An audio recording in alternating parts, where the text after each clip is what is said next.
समस्त को मोर नमस्कार जनाऊँगी। बंधुगण मु चामेली ओझा गत एक मास धरी मो सहित जहाँ भी घटना घटी ए बाबद आपण मैंने अवगत अच्छा।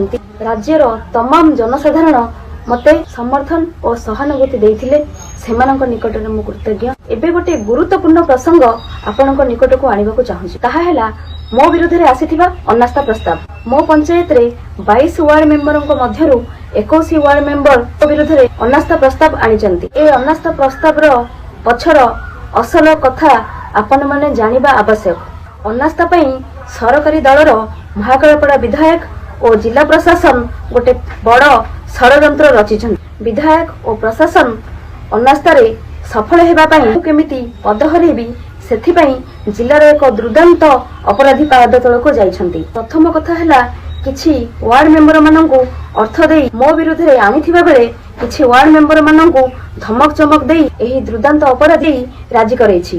ए अपराधी किए आपण माने जानि रखंतु।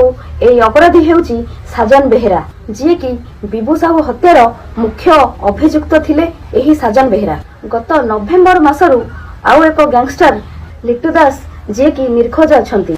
लिट्टू दास को हत्या करी गायब करिथिबा नै साजन नाम रे एक एतला होई अछि। विभिन्न जिल्ला रे साजन नाम रे 10 रु ऊर्ध्व मामला रही। वर्तमान एही साजन को धरी अनास्था रे केमिति सफल हेबे विधायक और प्रशासन लागि पड़िछन। आपण माननको गोटिए फोटो देउछि। ए फोटो दुर्दांत अपराधी साजन को एक मंच रे राज्य सरकारक मंत्री सूर्यवंशी एवं महाकालपड़ा विधायक संबोधित करुचंती। लिट्टू दास को हत्या करिथिबार अभियोग होइथिले मध्य पुलिस साजन को धरु नाही।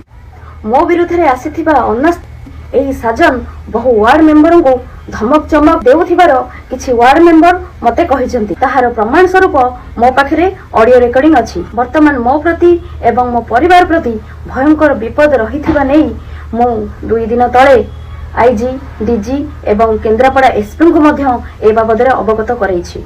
मो प्रति आसीथिबा अनास्था रे मो पद हरेबी कि न हरेबी सेटा भिन्न कथा। केन्द्रापड़ा विधायक किभଳି आम अंचल को अपराधीकरण करुछंती होछि एक बड़ प्रमाण।